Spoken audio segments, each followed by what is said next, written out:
Hello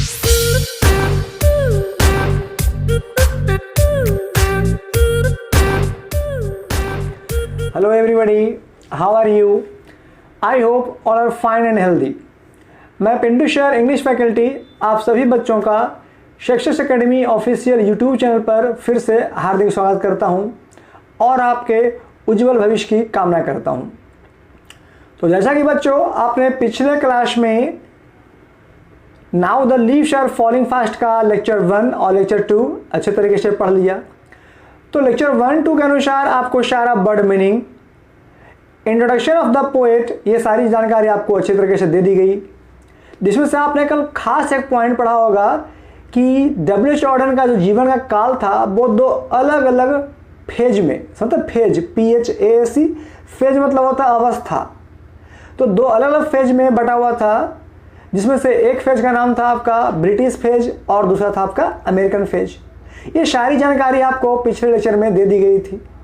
तो आज का जो लेक्चर होने वाला है, आज का जो क्लास होने वाला है, ये है आपका क्लास नंबर 3 यानी लेक्चर 3, जिसमें आपको now the leaves are falling fast के आगे के टॉपिक्स को पढ़ना है। तो आज के इस टॉपिक में क्या क्या पढ़ना है, जरा इसकी जानकारी आप एक कंटेंट के माध्यम से ले लें ताकि आपको ये समझ में आ जाए कि आज के इस लेक्चर में आपको क्या क्या मैं पढ़ाने वाला हूँ, आज के इस क्लास में आपको क्या क्या पढ़ाई की जाएगी। तो चलिए यहाँ से देखते हैं कि आज के इस लेक्चर नंबर 3 में जो कि पोइट्री का पार्ट 2 होने वाला है। ओके, इस पोइट्री के पार्ट 2 जैसे कि आप देख रहे हैं अपना स्क्रीन पे लिखा हुआ है पोइट्री डैश देके 2, तो ये पोइट्री का ही है जो कि पार्ट 2 है। कल था पोइट्री का part 1 introduction class of the poet, और आज हो जाएगा आपका क्या, इंट्रोडक्शन ऑफ द पोएम यानी पोइट्री का पार्ट 2। तो आज के इस टॉपिक में क्या पढ़ना है ये जरा मैं पहले आपको समझा दूं। तो देखें जरा इधर बाएं साइड में मैं कंटेंट बताता हूं कि कंटेंट पढ़ना क्या है। तो आज के टॉपिक का जो पहला कंटेंट है वो आपको पढ़ना है थीम्स। ठीक है, ये थीम्स किसका हो जाएगा जी, तो दिया गया जो पोएम है now the leaves are falling fast, इसका थीम्स पढ़ना है। अब आइए दूसरे टॉपिक की ओर। तो दूसरे टॉपिक में आपको पढ़ना है जो मैं यहां लिख दे रहा हूं, हिंदी ऑफ द पोएम। तो मुख्य रूप से आज के इस क्लास में आपको दो टॉपिक को पढ़ाया जाएगा, जिसमें से पहला टॉपिक आपका रहेगा थीम्स ऑफ द पोएम और दूसरा टॉपिक रहेगा आपका हिंदी ऑफ द पोएम। तो हिंदी में आपको प्रत्येक लाइन को इंग्लिश से पढ़ करके हिंदी किया जाएगा। इट मीन्स कि प्रत्येक लाइन को इंग्लिश टू हिंदी आपको समझाया जाएगा कि यह कविता हम पाठकों के बीच कौन सा इंपॉर्टेंट संदेश, कौन सा एक मैसेज है जो हम पाठकों के बीच पहुंचाना चाहता है। तो यह है आज का थीम्स और हिंदी का पोएम कि कैसे कैसे आज के क्लास में हमको पढ़ना है। तो चलिए इस वीडियो के साथ आप अंत तक बने रहें ताकि आज के इस पोइट्री का सारा थीम्स, सारा कंक्लूजन आपको आराम से और बेहतर तरीके से मिल सके। तो चलिए यहाँ शुरू करते हैं आज का आपका क्लास। यह है आपका स्क्रीन का लेक्चर नंबर 3। यहाँ आप अपना स्क्रीन पर देख रहे होंगे कि कुछ लिखा हुआ है जो कि 8 अलग अलग लाइन में बटा हुआ है। यह पोइट्री का पार्ट है। तो पोइट्री शुरू करने से पहले मैं जरा आज का जो लेक्चर 1, जो आज का क्या टॉपिक है, आज का टॉपिक है थीम्स, उस थीम्स को मैं समझाना चाहता हूं, क्योंकि आप अगर थीम्स को क्लियरली समझ लेते हैं तो थीम्स को समझने के बाद पोइट्री पढ़ने का मजा ही कुछ और होता है। पोइट्री पढ़ने का मजा के साथ साथ उसमें क्या जानकारी मिलने वाली है, क्या मैसेज मिलने वाला है, ये सारी बातें आपको समझ में आएगी बेहतर तरीके से, बशर्ते कि आप थीम्स को क्लियरली रखें। जब थीम्स खत्म हो जाएगा, पोइट्री को हिंदी करके समझा दिया जाएगा, तब लास्ट में एक कंक्लूजन, कहते निष्कर्ष, इस कविता का निष्कर्ष आपको समझाया जाएगा जो कि लास्ट में समझाया जाएगा। तो चलिए यहाँ से पहले आज का जो टॉपिक 1 है थीम्स, उस थीम्स के बारे में जरा कुछ सीखा जाए, कुछ समझा जाए। तो चलिए मैं पहले थीम्स पढ़ाता हूँ, थीम समझाता हूँ, उसके बाद शुरू करूँगा मैं पोइट्री को हिंदी करने के लिए। According to the poet W H. Auden, इस कविता के माध्यम से हम पाठकों को यह मैसेज देना चाहते हैं कि आज का जो मॉडर्न लाइफ है, जो मॉडर्न जीवन है, वो दुख, संकट, मुसीबत और तनाव, जो कहते हैं टेंशन, टेंशन से भरा हुआ जीवन है। इस जीवन से कैसे मुक्ति मिले, कैसे छुटकारा पाया जाए ताकि हमारा लाइफ फिर से खुशहाल हो सके, हमारी खुशियाँ आगे बढ़ सके और हमारे लाइफ का जो आयु है वो लंबा हो सके। इन खास बातों पर मुद्दा करते हैं, खास बातों पर जानकारी देते हैं। तो उनका मेन थीम्स ये है कि पहले के समय में और अभी के मानव में अंतर है। अंतर ये है कि अभी का मानव यानी मॉडर्न लाइफ जो हमारा जीने का तरीका है वो तरीका लोभ, लालच और पैशन से भरा हुआ है, क्योंकि हम जितना किसी चीज़ को पाते हैं उससे कहीं ज़्यादा गुना हम उसको फिर से पाने की और अधिक चाहने की लालसा रखते हैं। और यही लालच, यही इच्छा, यही जो इच्छा है ना वो क्या करता है, हमारे मन को असंतुष्ट करता है, हमारे दिल को बेचैन करता है और वही बेचैनी हमें मौत के कगार पर ले जाता है। वही बेचैनी हमें मौत के दरवाजे पर खड़ा करता है, जिससे हमारा लाइफ और शॉर्ट होता जा रहा है। इसी कारण पोएट ने इस कविता का नाम now the leaves are falling fast के नाम से रखा है। और यहाँ पर लीव्स पत्ते, पत्तियाँ, जो पत्तियाँ हैं वो life of the human life से कंपेयर किया गया है। तो ये है बच्चों आज के पोइट्री का मेन थीम्स कि कैसे हमें अपने जीवन को खुशहाल बनाना है। खुशी जो कि हमारा मेंटल नहीं, जो हमारा मेंटल हैप्पीनेस है वो आज क्या है कि फिजिकल हैप्पीनेस में बदल चुका है। तो फिजिकल हैप्पीनेस को छोड़ करके हम फिर से मेंटल हैप्पीनेस की ओर कैसे आएँ, इस बात की जानकारी देते हैं। ये है हमारा आज का पोइट्री का थीम्स। तो चलिए, ये तो थीम्स है जो कि आपने समझ लिया कि कैसे हमें अपने लाइफ को फिर से मानसिक खुशी की ओर ले जाना है ताकि हमारा लाइफ फिर से स्मूथ चल सके, आराम से बीत सके और हमारी आयु लंबी हो। यह है आज के पोइट्री का मेन थीम्स, जो कि एक अच्छा सा मैसेज हम पाठकों को मिलता है। तो चलिए थोड़ा चलते हैं बैक पेज की ओर और यहाँ पर मैं आपको शो कर दूँ कि इस बैक पेज में आपको जो बताया गया था थीम्स, टॉपिक नंबर 1। तो यहाँ देखें, ये जो आपका टॉपिक नंबर 1 है थीम्स, ये हो गया आपका क्लियर। और यहाँ से अब शुरू करना है आपका हिंदी ऑफ द पोएम। इस पोइट्री का क्या हिंदी होगा उसको लाइन टू लाइन आपको पढ़ के बताना है। ये आज का आपके टॉपिक का दूसरा पार्ट है। तो चलिए यहाँ शुरू करते हैं पोइट्री, लेकिन उससे पहले जरा ये समझा दिया जाए कि यहाँ जो पोइट्री दिया गया है इस पोइट्री में W.H. ऑडेन कुछ खास मुद्दों पर चर्चा करने वाले हैं। वो मुद्दा क्या है, उसी मुद्दा को मैं हिंदी के माध्यम से आपको समझाने जा रहा हूँ। तो चलिए स्टार्टिंग लाइन देखें, कर now the leaves are falling fast. जो हमारा पोइट्री का हेडिंग है, जो शीर्षक है, उसी शीर्षक से पोइट्री भी स्टार्ट किया गया है कि now the leaves are falling fast. इस कविता का जो फर्स्ट लाइन है इसका हिंदी अर्थ ये हो गया कि कवि W.H. ऑडेन ये कहते हैं कि आज हमारा मानव जीवन जो है काफ़ी तेज़ी से विनाश की ओर बढ़ रहा है। इट मीन्स हिंदी करें अगर तो अब पत्ते तेज़ी से झड़ रहे हैं या अब पत्ते तेज़ी से गिर रहे हैं। इसका अर्थ हो गया कि अभी के समय में हमारा मानव जाति जो है खतरे के कगार पर आ चुका है। इसी पॉइंट को इस पूरे पोइट्री में हमें चर्चा करना है एक हिंदी माध्यम से। तो चलिए यहाँ से शुरू करते हैं। सेकंड लाइन, कर nurses flowers will not last. इस लाइन के माध्यम से कवि W.H. ऑडेन यह कहना चाहते हैं कि जिस तरह से एक माँ नर्स की भांति, मतलब नर्स जो होता है हॉस्पिटल में होती है, जिस तरह से एक माँ एक नर्स की भांति अपने बच्चों का पालन पोषण देख रेख सब काम करती है, उसी तरह से प्रकृति जो हमारा नेचर है वो क्या करता है, हमें कभी भूलती नहीं है, हमें कभी छोड़ती नहीं है। वो हमेशा अपने बच्चों को एक फूल की भांति पालती और पोसती है। जिस तरह से आप फील करते हैं अपने घर पे अपनी माँ का प्यार अपने बच्चों के प्रति, कि बच्चा कितना तकलीफ में क्यों ना हो, खुशी में क्यों ना हो, लेकिन माँ का जो प्यार होता है, माँ का जो आशीर्वाद होता है बच्चों के लिए, वो हमेशा उसके सर पे बना रहता है, हमेशा उसके साथ रहता है। उसी तरह से यहाँ पर कवि W.H. ऑडेन यह कहना चाहते हैं कि प्रकृति की जो शक्तियाँ हैं, प्रकृति के जो नियम है, वो हर मानव के लिए एक समान होता है और हर मानव को रक्षा करती है। कैसे? एक नर्स की भांति, जैसे एक हॉस्पिटल में नर्स किसी पेशेंट का देखरेख करती है, उसी का तुलना कवि ने यहाँ पर हम प्रकृति से, हम मानव का किया है कि हम मानव जाति का देखरेख, बचाव प्रकृति हमेशा करते रहती है। आगे देखें, nurses to the grave are gone. और हम मानव क्या करते हैं कि प्रकृति के साथ हमेशा खिलवाड़ करते हैं, प्रकृति को अपना मजाक बना लेते हैं और प्रकृति को मजाक की तरह देखते हैं। आप खुद देखें कि आज प्रकृति जिस खतरे में पड़ी हुई है, उस खतरे का मुख्य उद्देश्य, मुख्य पर्पस कौन है? हम मानव हैं।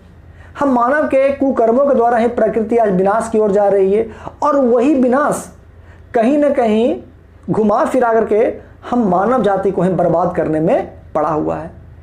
अर्थात कहने का अर्थ ये हो गया मेरे प्यारे स्टूडेंट्स कि आज हम प्रकृति के साथ जो खिलवाड़ कर रहे हैं, तो प्रकृति भी रिटर्निंग में, यानी बदले में हमारे साथ खिलवाड़ कर रही है और हमारे लाइफ को एक मुसीबत की ओर, एक संकट की ओर ढकेल रही है। ये तो है प्रकृति की शक्तियाँ, प्रकृति की नेचर की बात। यही प्रकृति की बात को हम मानव धीरे धीरे क्या कर रहे हैं, एक मेंटल हैप्पीनेस को छोड़ करके एक फिजिकल हैप्पीनेस की ओर आकर्षित हो रहे हैं। उस पॉइंट पर भी चर्चा करना बाकी है। फिर देखें चौथे लाइन में, एंड द प्राम्स, जिसके बारे में कल मैं आपको समझाया था कि प्राम्स का यूज अगर छोटे बच्चे के लिए किया जाता है तो वो होता है खटोला, जिसको बोलते हैं डोली, जिसमें बच्चे को झुलवा झुलाया जाता है। लेकिन यही प्राम्स का प्रयोग हम करते हैं मरने के बाद, तो क्या होता है, अर्थी, जिसको रंथी कहते हैं, जिसपे हम मरने के बाद हमारी डेड बॉडी को ले जाया जाता है कब्रिस्तान के पास या शमशान घाट के पास। तो ये कह रहा है कि एंड प्राम्स गो रोलिंग ऑन। और आज यही दुखद बात यह है कि हम मानव धीरे धीरे प्रकृति का शिकार हो रहे हैं और मृत्यु की ओर अपने रंथी पर सवार होकर के हमेशा कगार पे बढ़ते जा रहे हैं। This is the first stanza of the given poetry, now the leaves are falling fast. According to the first stanza, W.H. Auden wants to say that the human life is not satisfied during the environmental season, because he says that nature is the almighty and nature is all powerful. Nature always serves me, but the human life does not understand its power. यानी कहने का अर्थ हो गया कि इस पहले paragraph के माध्यम से कवि W.H. ऑडेन यह कहना चाहते हैं कि प्रकृति की शक्तियां सबसे अनमोल शक्तियों में से एक है, जो सबसे पावरफुल माना जाता है।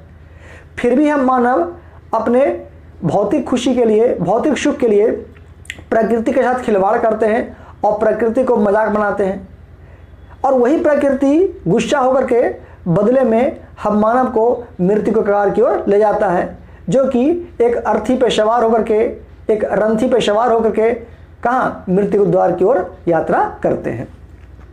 आगे देखें नंबर 2, दूसरे पैराग्राफ में करा विस्परिंग नेवर्स, जिसके बारे में आपको कल लिखाया गया था यमदूत, यमराज, जिसको हेलिश या हेल बॉय भी कह सकते हैं साइनू के रूप में। ओके, करा whispering never left and right. आज के समय में, आज के इस कलयुग में हमारे चारों तरफ, दाएं बाएं हर तरफ हमारे यमदूत घूमते रहते हैं। इसका अर्थ ये हो गया कि आज हम मानव जीवन से हर व्यक्ति अपने फायदे के लिए जुड़ता है। अगर आपके आसपास कोई आपकी चापलूसी कर रहा है तो आप समझ लीजिए कि वो आपसे फ़ायदा निकालने के लिए आपके आगे पीछे घूमता है।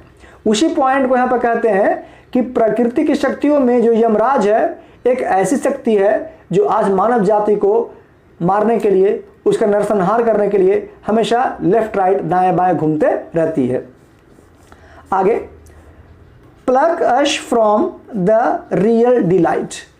जिस तरह से हम किसी पेड़ के पत्तों को, पेड़ के फूलों को तोड़ते हैं और उसकी सुंदरता को छीन लेते हैं, उसी तरह से आज यमराज हमारे पीछे पड़ा हुआ है और हमारे जो वास्तविक चैन है, वास्तविक सुकून है, शांति है, उस शांति को, उस खुशी को छीनने की कोशिश करता है। आगे, and the active hands must freeze. और कह रहा है कि and the active hands must freeze. और आज का समय इतना खराब आ चुका है कि कोई भी व्यक्ति किसी को हेल्प करना नहीं चाहता है, क्योंकि हर हाथ आज जम चुका है। इट मीन्स कि आज जब हमारे साथ विपत्ति आती है संकट की घड़ी आती है, जब इंसान मुसीबत में होता है तो दूसरे इंसान इसको देखना नहीं चाहते हैं, वो इसका मजाक उड़ाते हैं और उस मजाक को वो अपना परिहास समझते हैं। अर्थात इस लाइन से कवि यह कहना चाहते हैं कि आज मानव जाति का मूल्य इतना कम हो चुका है, इतना दाम घट गया है कि आज व्यक्ति का जीवन का कोई मूल्य ही नहीं है। और इसी कारण क्या है कि कह रहा क्या कि and the active hands must freeze, जो हाथ पहले सेवा के लिए, सहायता के लिए उठता था, वो हाथ आज जम चुका है, वो किसी की सहायता के लिए, किसी की मदद के लिए नहीं उठता है। लोनेली ऑन द सेपरेट नीज, क्योंकि आज हर व्यक्ति अपना जीवन सेपरेट कर चुके हैं, अलग अलग कर चुके हैं, क्योंकि हर व्यक्ति को आज सिर्फ और सिर्फ अपने मतलब से, अपने फ़ायदे से और अपने फायदे से के अलावे अपने मानसिक और भौतिक सुख से है। इसी वजह से आज कोई व्यक्ति दूसरे व्यक्तियों की सहायता करना नहीं चाहते हैं। तो जो प्रकृति के साथ हम खिलवाड़ कर रहे हैं, वही खिलवाड़ आज हम मानव जाति दूसरे मानव जाति के साथ करते आ रहे हैं। कि जिस तरह से प्रकृति हमें भुगतने के लिए छोड़ दिया गया है, वही गलती हम मानव के साथ कर रहे हैं, और मानव क्या कर रहा है कि दूसरे को हेल्प करने के लिए आगे नहीं बढ़ता है। तो देखिए यहाँ पर आप एक बात गौर कर रहे होंगे कि W.H. ऑर्डन साहब ने अपने कविता में प्रकृति का सहारा लेकर के हम मानव जाति को एक संदेश देते हैं। संदेश ये दे रहे हैं कि हम मानव जाति को भी एक दूसरे का सहायता, मदद करनी चाहिए, ताकि विपत्ति के समय में, संकट की घड़ी में वही मानव हमारी भी सहायता कर सके। यह होता है कि दूसरे का हाथ बटाना, हाथ से हेल्प करना, सहायता करना, जो कि आज बिल्कुल खत्म हो चुका है। तो प्रकृति हमें यही शिक्षा देती है कि प्रकृति के साथ भी छेड़छाड़ नहीं करनी चाहिए। वही छेड़छाड़ का असर आज मानव जाति पर आ चुका है कि मानव जाति भी क्या है, एक दूसरे की हेल्प करने के लिए आगे नहीं बढ़ते हैं। तो ये था आपका पोइट्री का सेकंड पैराग्राफ। आगे बढ़ते हैं थर्ड पैराग्राफ की ओर कि थर्ड पैराग्राफ में कवि क्या कहना चाहते हैं। यहाँ देखें, थर्ड पैराग्राफ में कह रहा है कि देखें थर्ड पैराग्राफ में कि dead in 100 at the back. आज हमारे समय में मनुष्य की स्थिति इतनी खराब हो चुकी है कि एक के बाद हजारों, सौ, सैकड़ों मरने को तैयार हैं। इसलिए नहीं कि वो मरना चाहते हैं, बल्कि इसलिए कि आज का समय इतना बुरा हो चुका है, मानव जाति इतना बदल चुका है कि बिना हेल्प में या किसी की सहायता के बिना आज सैकड़ों की संख्या में व्यक्ति एक दूसरे के पीछे मरते जा रहे हैं। एक मर चुके हैं, दूसरे का नंबर लगा हुआ है, इसी संख्या को वो सैकड़ों की भांति यहाँ पर बताते हैं। Follow wooden in our track. यहाँ देखें, वुडन का मतलब होता है लकड़ी का बना हुआ। आप वुड मतलब पढ़ते हैं लकड़ी, तो वुड मतलब क्या होगा, लकड़ी का बना हुआ। इट मीन्स की it is the made by the wood. तो इस लाइन से कवि यह कहना चाहते हैं कि आज मृत्यु का रास्ता है, जो मृत्यु का द्वार है, वो हम मानव जाति के लिए इस तरह खुल गया है कि हर मानव जाति आज वुडन ट्रैक, ये सुनते हैं ना, आप देखते हो फिल्मों में कि क्रिश्चियन धर्म में या इस्लाम धर्म में जब कोई व्यक्ति डेथ करते हैं तो उसके बॉडी को लकड़ी के बने हुए ताबूत, जिसको बोलते हैं ताबूत, जो कि लकड़ी का बना हुआ एक बॉक्स होता है, उस बॉक्स में व्यक्ति को बंद किया जाता है और शमशान घाट की ओर, कब्रिस्तान की ओर ले जाया जाता है। उसी के इस्लाम में कह रहे हैं कि follow wooden in our track. आज एक व्यक्ति मरता है और उसी के रूल को हम पीछे फॉलो कर करके उसके पीछे मरने के लिए तैयार है। Arms raised stiffly to reprove. आज कोई ऐसा हाथ नहीं है जो मनुष्य की सहायता के लिए खड़ा हो रहा हो, क्योंकि हर व्यक्ति का दिल आज कड़ा हो चुका है। किसी व्यक्ति के दिल में दूसरे के प्रति ममता, जो कहते हैं सिंपैथी, ममता, दया, मोह, माया कुछ नहीं है, सिर्फ और सिर्फ अपना लालच है, अपना फायदा है। इसी कारण arms raised stiffly to reprove. आज अपनी गलती को सुधारने के लिए, दूसरों की सहायता के लिए जो हाथ पहले उठते थे, जो मदद के लिए हाथ आगे बढ़ते थे, वो हाथ आज आगे की ओर नहीं बढ़ रहे हैं, नहीं उठ रहे हैं। इन फॉल्स एटीट्यूड्स ऑफ लव। आज हमारे समाज में प्यार का एक झूठा नाटक होता है, प्यार के झूठे नाटक का दिखावा होता है। आज जैसे कहते हैं ना, एक कहावत आपने सुनी होगी कि मुख में राम बगल में छुरी। इस कहावत को यहाँ पर W.H. ऑर्डन ने इस लाइन में, कौन सा लाइन में, इन फॉल्स एटीट्यूड्स ऑफ लव, इस लाइन के माध्यम से वेरीफाई करके ये कहते हैं कि आज हमारे समाज में जो एक मानव दूसरे मानव से प्यार मोहब्बत की जो बातें करते हैं, विश्वास की बातें करते हैं, सहायता की बातें करते हैं, वो सिर्फ और सिर्फ दिखावे के लिए करते हैं। इसी को बोलते हैं मुख में राम बगल में छुरी। मतलब अपने दोस्त से किसी के लिए बड़ी बड़ाई की बात करो, लेकिन जब सहायता की बात आए तो उसको पीछे से वार करो। उसी के लाइन में यहाँ पर कहना चाहते हैं डब्ल्यू.एच. ऑडेन कि आज का जो समय है वो झूठ का दिखावा का है, फरेब का है, कि झूठा मूठा नाटक करना कि आपकी सहायता करना चाहता हूँ, और वो सहायता के नाम पर अपने दोस्तों के साथ, अपने परिवार वालों के साथ और अपने रिलेटिव के साथ हमेशा धोखेबाजी करते हैं। इसी लाइन को है बोला गया कि इन फॉल्स एटीट्यूड्स ऑफ लव, यानी आज के समाज में प्यार का, विश्वास का और भरोसे का दिखावा किया जाता है।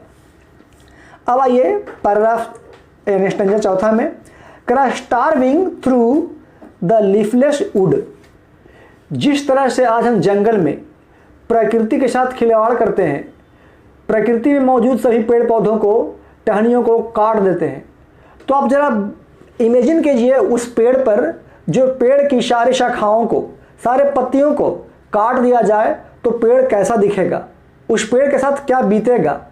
वही बात आज क्या है कि हमारे समाज में है कि मानव जाति इतना भ्रष्ट हो चुका है कि आज बहुत से व्यक्ति भूखे मर रहे हैं, भूखे मरने के कगार पर आ चुके हैं, लेकिन आज तक उसे कोई खिलाने वाला, उसकी सहायता करने वाला कोई नहीं मिलता है। तो यहाँ देखें कि यहाँ पर भी कवि ने पेड़ का तुलना हम मानव जाति से किया है। कैसे, तो समझे फिर से। इनका कहना है कि जिस तरह से एक पेड़ के तरह तरह के ब्रांचेज होते हैं, शाखाएं होते हैं, तो पेड़ खूबसूरत दिखता है। पेड़ में हरियाली होती है क्योंकि उसमें पत्ते होते हैं, फूल होते हैं, फल लगते हैं, तो पेड़ का पूरा परिवार कंप्लीट हो जाता है। जब पेड़ से टहनी को काट दिया जाए, उसके ब्रांचेस को हटा दिया जाए, तो पेड़ जिस तरह से दुख अफसोस महसूस करती है, वही दुख अफसोस आज हमारे समाज में वो गरीब व्यक्ति करते हैं जो भूखे रहते हैं, भूखे सोते हैं, लेकिन उसकी सहायता करने वाला कोई नहीं होता है। आगे, trolls run scolding for their food. वही गरीब व्यक्ति आज खाने के तलाश में, अपने पेट भरने के तलाश में इधर उधर भटकते हैं, लेकिन समाज में उसकी सहायता करने वाला कोई नहीं होता है। इट मीन्स कि आज का समाज इतना बदल चुका है कि हर व्यक्ति सिर्फ और सिर्फ अपने पर्सनल बेनिफिट, पर्सनल पेट और पर्सनल फायदे के लिए ही काम करता है, ना कि जनता की भलाई और जन कल्याण की भलाई के लिए करता है। आगे कह रहा है कि and the Nightingale is dumb. बुलबुल इतनी प्यारी पक्षी है जिसका गीत इतना मीठा होता है कि व्यक्ति को उसका गीत सुन करके सारे दुख, तकलीफ, अफसोस दूर हो जाते हैं। लेकिन यहाँ लाइन में क्या कर रहा है कि and the Nightingale is dumb. Dumb मतलब गूंगा, मतलब वो भी बोल नहीं पाती है। आज का समय, इस लाइन को जरा कंपेयर करें हमारे प्रकृति से। प्रकृति में जो खुशियाँ, जो सुंदरता पहले के समाज में था, पहले के समय में था, जो हरियाली थी, क्या आज के समय में, इस प्रेजेंट टाइम में प्रकृति के साथ ये खुशी है? नहीं है, क्योंकि हम मानव के कुकर्मों के द्वारा प्रकृति का विनाश हो रहा है, प्रकृति का ह्रास हो रहा है। तो जिस तरह से प्रकृति विनाश के कगार पर जा रहा है, उसी का तुलना हम मानव जाति को विनाश के कगार पर ले जा रहे हैं। इसी कारण कवि ने एक पत्ते का तुलना हम मानव जाति के विनाश से किया है, और नाम क्या रखा गया हेडिंग का? Now the leaves are falling fast. It means कि now the human life going to fast. तो यहां पर से एक बात तो क्लियर कर दिए कि जो नाइटिंगेल है वो आज चुप हो गई है, अपने आप को म्यूट कर लिए, गूंगा बना लिए। क्यों? क्योंकि जिस तरह से एक बुलबुल को गाने के लिए एक अच्छा इन्वायरमेंट नहीं मिलता है, उसी तरह से आज मानव जाति को अच्छा से जीने के लिए एक सही इन्वायरमेंट नहीं मिलता है। आगे देखें, and the angel will not come. आज भी हम मानव जाति उस देवदूत, उस भगवान, उस परी की इंतजार में खड़े हैं कि हाँ, कोई ऊपर से भगवान आएंगे और हमारी रक्षा करेंगे। इस लाइन पर, इस पॉइंट पर विशेष ध्यान देंगे। क्या कह रहा है कि and the angel will not come, यानी आज भी हमारा मानव जाति संकट की घड़ी में ये उम्मीद रखता है कि प्रकृति का कोई दूत ऊपर भगवान से आया हुआ कोई परी, कोई देवता गण हमारी रक्षा करने के लिए आएंगे। लेकिन ये बात बिल्कुल गलत है, क्योंकि हम मानव का अपना हेल्प खुद करना होगा। अगर हम आपकी सहायता करते हैं, आप मेरी सहायता करते हैं, तो ये क्या है, चेन बनेगा, एक कड़ी बनेगी। उस कड़ी से क्या होगा कि हम मानव जाति का कल्याण होगा। लेकिन समस्या ये है कि आज हर व्यक्ति एक दूसरे का बुराई चाहते हैं, सहायता नहीं करना चाहते हैं। तो आखिर कौन सा ऐसा देवदूत या कौन सा ऐसा परी भगवान पर से आने वाला है जो हमारी सहायता को करेगा। इट मीन्स कि इस लाइन से कवि यह कहना चाहते हैं कि हम मानव को ही कुछ ऐसा काम करना होगा कि एक मानव दूसरे का, दूसरे तीसरे का, तीसरे चौथे का, इस तरह से एक चेन बना करके एक दूसरे की सहायता करना होगा, ताकि हमारा मानव जाति फिर से एक विकास की ओर, एक अच्छे ज़िंदगी की ओर, आगे की ओर बढ़ सके। तो इस तरह से देखते हैं कि कैसे किया गया है। और एक आते हैं हम लास्ट, जो कि दिया गया है पैराग्राफ नंबर 5 यानी स्टैंजा 5। Cold impossible ahead. अभी जिस लाइन की मैं चर्चा कर रहा था, जरा थोड़ा सा बैक आइए एक बार फिर से पीछे। यहाँ देखें सबसे लास्ट का लाइन, आपको सबसे नीचे का लाइन दिख रहा है कि and the angel will not come, यानी हम मानव आज भी उस परी, उस देवता के इंतजार में है कि कोई ऊपर से आएगा और हमारे समाज की, हमारे मानव जाति की रक्षा करेगा। लेकिन ये इम्पॉसिबल है, क्योंकि ये काम हमें खुद मानव को करना होगा। अब बढ़ते हैं आगे पैराग्राफ 5वां की ओर। यह कह रहा है कि कोल्ड इम्पॉसिबल अहेड। आज ऐसा समाज में कोई व्यक्ति नहीं है जो आगे बढ़ करके मानव जाति की सहायता के लिए अपने हाथ खड़ा कर सके, ये बोल सके कि मैं मानव जाति के लिए सहायता के लिए आया हूँ। ऐसा इसलिए नहीं होता है क्योंकि हर व्यक्ति का जो सोच है, जो बुद्धिमानी है, वो बदल चुका है। इसी पॉइंट पर हमको चर्चा करना है, इसी पॉइंट पर हमको मेन मुद्दा है कि हमें क्या संदेश इस कविता से मिलने जा रहा है। आगे देखें, lifts the mountains lovely head. यहाँ पर कवि उस माउंटेन का, उस पहाड़ी का, पर्वत का तुलना हम मानव जाति से करते हैं। जिस तरह से एक पहाड़ जब खड़ा होता है तो उसे किसी प्रकार के बारिश का, धूप का, आंधी का, तूफान का कोई डर नहीं होता है, क्योंकि वो खुद इतना विश्वासी होता है कि वो एक अडिग, जो होता है ना इमूवेबल, अडिग होकर खड़े रहती है और खड़ा होने के साथ साथ हर मौसम को, मार को झेलती है। फिर भी उसका विश्वास कभी ये नहीं टूटता है कि मैं झुक जाऊं। क्या आपने आज तक किसी पर्वत को, किसी पहाड़ को झुकते देखा है? नहीं देखा होगा, ना देखा होगा, ना सुना होगा, ना पढ़ा होगा। क्यों?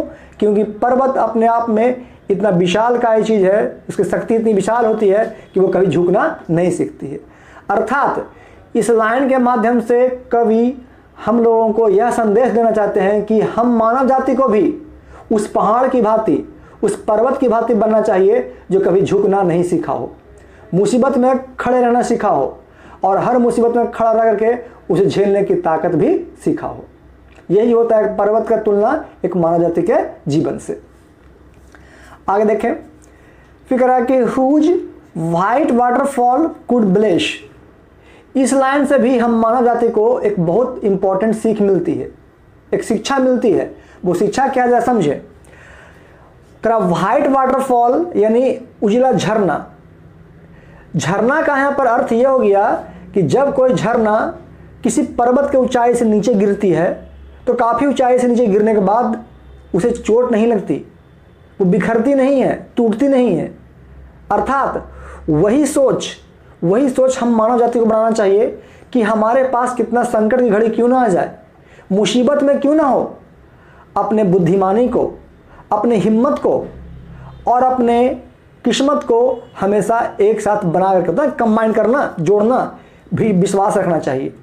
क्योंकि जो मानव विपत्ति में या संकट में टूट जाता है, वही मानव आज मृत्यु के द्वार पर खड़ा हो जाता है और वही मानव आज तेजी से क्या कर रहे हैं, मृत्यु की ओर फॉल कर रहे हैं, जिसका नाम क्या रखा गया है, now the leaves are falling fast. तो यहाँ पर्वत और झरना, तो पर्वत को तो मैंने समझा दिया, अगर समझ लो झरना के बारे में कि जब कोई नदी का पानी, बहता हुआ पानी आगे की ओर बढ़ती है, क्या आपने कभी सुना, कभी किताब में पढ़ा ऐसा कि जब झरना बढ़ रही है पूर्व से पश्चिम की ओर तो क्या कोई ऐसा विषम परिस्थिति आता है कि वो पश्चिम से होता है पूर्व की ओर? नेवर। कभी नहीं सुना होगा। तो होता क्या है झरने के साथ कि झरना जब बहना शुरू होती है तो झरना जब बहती है तो उसके रास्ते में कंकड़, पत्थर, चट्टान, बहुत सारे पेड़ पौधे रास्ते में आते हैं, लेकिन बिना रुके, बिना थके और बिना अपना डायरेक्शन चेंज किए वो हमेशा आगे की ओर बढ़ती रहती है। इसका अर्थ ये हो गया कि जिस तरह से एक झरना चट्टानों का मार खा करके बिना हिम्मत हारे हमेशा आगे की ओर बढ़ती रहती है, अपने प्रगति पथ पर आगे की ओर चलते रहती है, उसी से सीख ले करके हम मानव जाति को भी बिना किसी का हानि पहुंचाए जन कल्याण करने के साथ हम मानव को भी हमेशा आगे की ओर बढ़ते रहना चाहिए। जिस तरह से पर्वत हमेशा खड़ा रहता है, अड़ी रहता है, हम मानव को भी खड़ा रहना चाहिए, अड़ी रहना चाहिए। अब आइए इस पोइट्री का एक लास्ट लाइन जो काफ़ी इंपॉर्टेंट लाइन होने वाला है कि ट्रेवलर्स, ऐसे तो ट्रेवल मतलब होता है यात्रा करना, ट्रेवलर मतलब यात्रीगण, और यहाँ क्या देगा ट्रेवलर्स। तो यहाँ पर यात्रीगण ही हिंदी हुआ, जो आप सुनते होंगे रेलवे स्टेशन पर बोलते हैं यात्रीगण, ध्यान दें। उसी तरह से यहाँ पर कह रहा है यात्रीगण मतलब travellers, travellers in their last distress. तो यहाँ पर ट्रेवलर्स का प्रयोग W.H. ऑर्डन साहब ने हम मानव जाति के लिए किया है, क्योंकि हम मानव भी इस संसार का क्या है, इस संसार का एक यात्री है। जिस तरह से आप ट्रेन पर बैठ के कहीं यात्रा करते हो, गाड़ी पर बैठ के यात्रा करते हो, बस से कहीं जाते हो, तो क्या बस आपका हो गया? नहीं। वो ट्रेन आपकी हो गई? नहीं। उस ट्रेन से जहाँ जाना होता है वहाँ तक यात्रा करते हैं, फिर उस ट्रेन को छोड़ देते हैं, क्योंकि बहुत क्षणिक है, परमानेंटली नहीं है, वो क्या है, टेम्प्रोरी है। उसी तरह से यह दुनिया, यह संसार हम मानव जाति के लिए टेम्प्रोरी है, क्योंकि nothing is stable in this world and all men are mortal. हम मानव जाति का जन्म हुआ है तो एक दिन विनाश भी संभव है। हर व्यक्ति का समय के अनुसार मरना तय है, यही नियति का एक सच्चा नियम है। दुनिया का सबसे बड़ा सत्य अगर है तो यही है कि मृत्यु सबसे बड़ा सत्य है, और एक ना एक दिन हर व्यक्ति को मृत्यु के गोद में सोना ही पड़ता है। तो इस कविता के माध्यम से कवि यह कहना चाहते हैं कि इस संसार में जितने भी हम मानव जाति हैं, हमारा जो मानव जाति का साम्राज्य चल रहा है वो क्या है, एक यात्री के समान है। वैसा यात्री जो इस दुनिया में यात्रा पर निकले हैं, इस यात्रा में वही व्यक्ति का यात्रा सफल होगा जो हमारे समाज की भलाई, जनता की भलाई और प्रकृति की भलाई चाहता है। जो व्यक्ति अपना हिम्मत खो देते हैं, वह इस मरने की यात्रा पर बहुत तेज़ी से आगे की ओर बढ़ते हैं। और इसी कारण इस लाइन में, इस कविता में कवि ने यह कहना चाहा है कि now the leaves are falling fast. तो बच्चों, ये था आज के पोइट्री का मेन हिंदी, जिसे मैंने आपको प्रत्येक लाइन को इंग्लिश टू हिंदी पढ़ करके आपको समझा दिया गया। अब बचा इस टॉपिक में एक लास्ट कंटेंट ये कि आपको पूरे पोइट्री का एक निचोड़, एक ना कंक्लूजन, एक निष्कर्ष आपको समझा देना है कि क्या संदेश, क्या सीख हमको इस कविता से मिलती है। तो इस कविता के माध्यम से कवि W.H. ऑर्डन हम मानव जाति को, हम मनुष्य को यह बुद्धि देते हैं, यह ज्ञान देना चाहते हैं, यह शिक्षा देना चाहते हैं कि वैसे मानव जो आज समाज में सामाजिक ना होकर के जो पर्सनल जी रहे हैं, व्यक्तिगत जी रहे हैं, वही व्यक्ति अपने हिम्मत को खोने की चाहत रखते हैं। वही व्यक्ति लालच की ओर बढ़ते हैं, और लालच की ओर बढ़ने के साथ साथ अपने आयु को कम कर करके मौत की ओर यात्रा करते हैं। दूसरा सीख ये मिलता है कि आज का जो समय है, उस समय में वही व्यक्ति एक लंबी यात्रा कर सकता है जिसके पास अपना धैर्य, अपना हिम्मत, अपना साहस है। संकट की घड़ी में, मुश्किल घड़ी में जो व्यक्ति अपना हिम्मत, अपना धैर्य बनाए रखता है, वही व्यक्ति आसमान की ऊंचाइयों पर, आसमान की बुलंदियों पर चढ़ता है और लंबी यात्रा पर मरने से बचता है। तो बच्चों, ये था आज के पोइट्री का मेन थीम्स, मेन शिक्षा में ये मिला कि हमें मानव जाति के कल्याण के लिए आगे बढ़ना चाहिए, ताकि हमारे सहायता के लिए भी दूसरे मानव जाति आगे बढ़ सके। एक दूसरे के हेल्प करने के साथ ही हम इस यात्रा पर आगे की ओर बढ़ सकते हैं। और जो व्यक्ति इस ट्रैक से हट जाएंगे, वो क्या होंगे कि वो प्राण की ओर, यानी मृत्यु के दरवाजे की ओर खड़े हो जाएंगे और यही रीज़न है कि आज के समय में व्यक्ति का हेल्प नहीं करने से हर व्यक्ति का जो जीवन है वो छोटा हो चुका है, शॉर्ट हो चुका है और हर व्यक्ति मृत्यु के कगार पर खड़े हो चुके हैं। This is the final conclusion of this poetry. तो आई थिंक बच्चों की आज के इस लेक्चर से, आज के इस क्लास से आपको बहुत कुछ सीखने को मिला होगा। जैसा डब्ल्यू.एच. ऑर्डर ने आपको समझाया उस तरीके को, उस थीम्स को, उस पोएट्री को मैंने आपको अपने लैंग्वेज में, अपने भाषा में मैंने आपको समझाने की कोशिश की।